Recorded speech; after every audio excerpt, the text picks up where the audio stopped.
Welcome to this explainer. Today, we're diving into the absolute tug-of-war between India's central and state governments.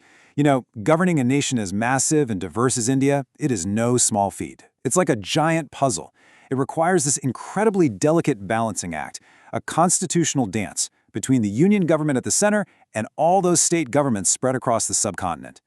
So we're going to map out exactly how this relationship works, where it completely breaks down, and how it's evolving right before our eyes.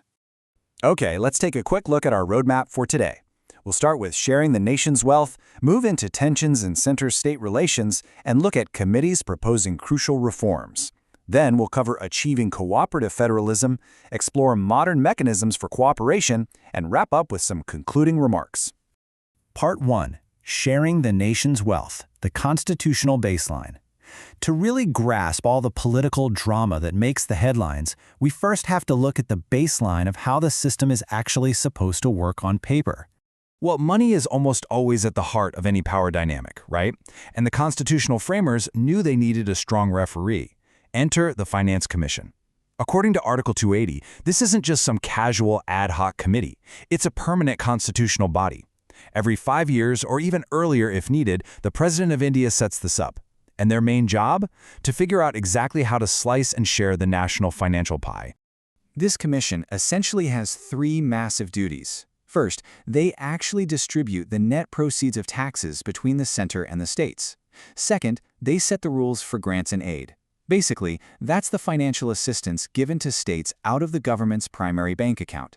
And third, they figure out how to boost the state funds to help out local bodies, like panchayats and municipalities.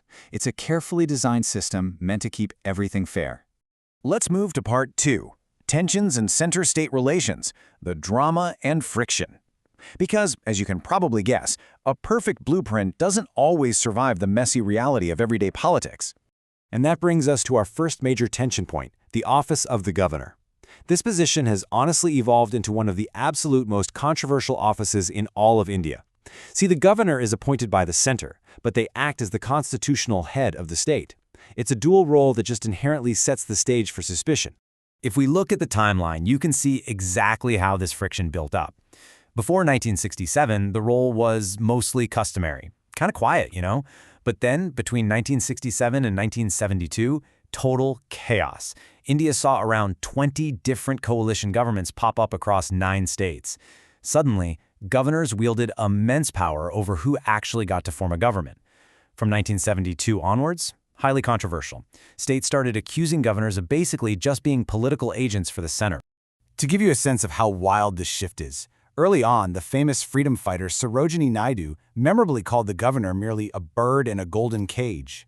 Another leader even suggested just abolishing the office entirely.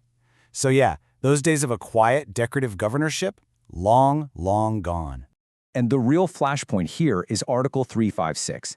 This is the rule that allows for president's rule or a state emergency. It means the center can literally take over a state's administration if the constitutional machinery breaks down, usually based on a report from, you guessed it, the governor. Historically, this has been incredibly misused. Many times, these reports were allegedly just politically motivated excuses to kick out a state ruling party that happened to oppose the central government. But hey, it wasn't just political drama. The tension was deeply financial, too. Since the 1950s, states have been demanding a larger cut of major taxes. Opposition-ruled states constantly complained about stepmotherly treatment when it came to grants. It actually got so bad that some chief ministers started referring to their own states as mere glorified municipalities because they had zero financial autonomy.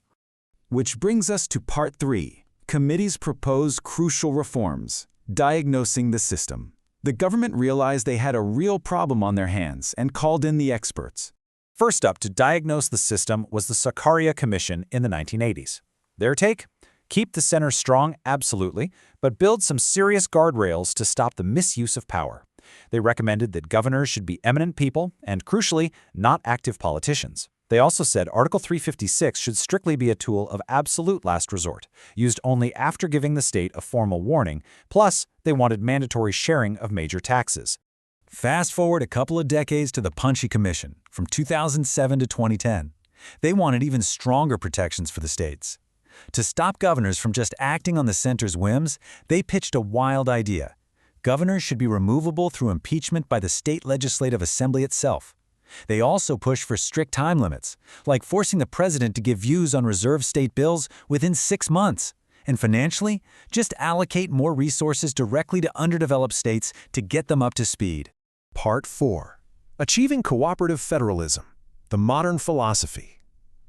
So how do we actually resolve all these deep, historical grievances today?